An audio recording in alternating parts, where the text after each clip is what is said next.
আজ হচ্ছে অশ্বিক যোগ এবং তার পাশাপাশি আজ রাশির পঞ্চম ভাব, অর্থাৎ আজ চন্দ্রের অবস্থান থাকবে ধনু রাশিতে।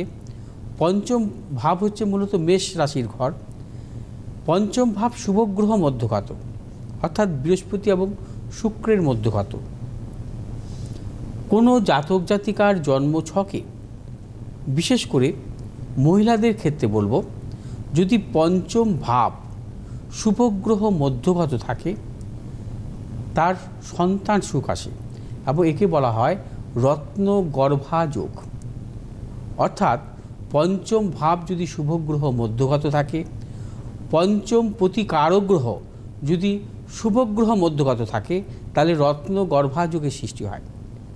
অর্থাৎ পঞ্চম প্রতি শুভগ্রহ মধ্যগত হতে হবে, পঞ্চম ভাবও শুভগ্রহ মধ্যগত হতে হবে। যেমন আজকের রাশির পঞ্চম ভাব অর্থাৎ মেষ রাশির ঘর হচ্ছে শুভগ্রহ মধ্যগত, বৃহস্পতি এবং শুক্রের মধ্যগত। রত্নগর্ভাযোগে জাতক জাতিকাদের সন্তান সুখ আসে এবং তার পাশাপাশি এবং সন্তানের সাফল্য আসে নানান দিক থেকে। উচ্চ শিক্ষার ক্ষেত্রে সাফল্য আসে এবং সন্তান হচ্ছে শিক্ষিত, মার্জিত এবং সম্মানজনক কর্মে লিপ্ত থাকে। অর্থাৎ সন্তানের দিক থেকে তার নানাবিধ সাফল্যের যোগ কিন্তু আসে রত্নগর্ভাযোগের যোগ যদি থাকে। এবার আসবো আজকের অশ্বিক যোগ নিয়ে। অশ্বিক যোগ হচ্ছে বিশেষভাবে শুভ যোগ।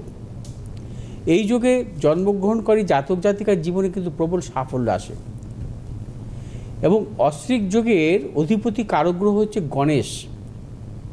অর্থাৎ অশ্বিক যোগে জন্মগ্রহণ করলে সেই জাতক জাতিকা হয় মেধাবী, উচ্চ শিক্ষা আসে তাদের এবং বাণিজ্য সাফল্য আসে সেই জাতক জাতিকার। অশ্বিক যোগে জন্মগ্রহণ করলে সম্মানজনক কর্মজীবনও আসে। অশ্বিক যোগে জন্মগ্রহণ করলে সেই জাতক জাতিকা পাণ্ডিত্য এবং সর্বজ্ঞানে কিন্তু তার সর্বদিক থেকে তারা জ্ঞান অর্জন করেন।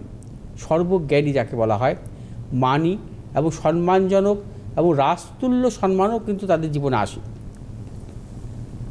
অর্থাৎ আজকেই অশ্বিক যোগ থাকবে। আজকে মূলত কিছু কিছু রাশির জাতক জাতিকাদের ক্ষেত্রে নানাবিধ সাফল্য আসতে পারে। বিশেষ করে মিথুন রাশি জাতক জাতিকাদের ক্ষেত্রে সাফল্য আসতে পারে।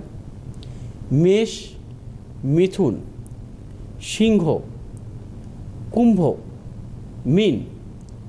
মেষ, মিথুন, সিংহ, কুম্ভ এবং মীন রাশির জাতক জাতিকাদের ক্ষেত্রে আজকের দিনটি বিশেষভাবে শুভ।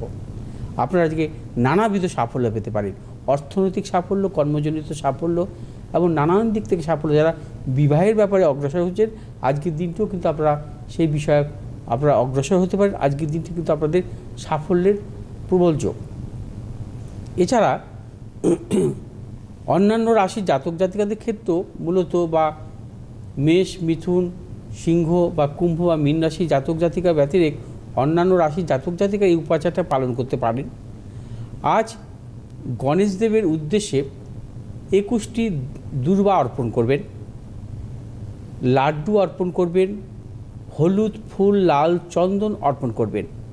ওং গাং গণেশায় নমঃ মন্ত্র পাঠ করে 108 বার যে কোনো শুভ কাজে বেরিয়ে যান, আপনারা কিন্তু সাফল্য পাবেন গণেশের উদ্দেশ্যে। কারণ অশ্বিক যোগের অধিপতি কারক গ্রহ হচ্ছে গণেশ। গণেশের আজকে পুজো করুন এবং সর্বক্ষেত্রে সাফল্য আসবে।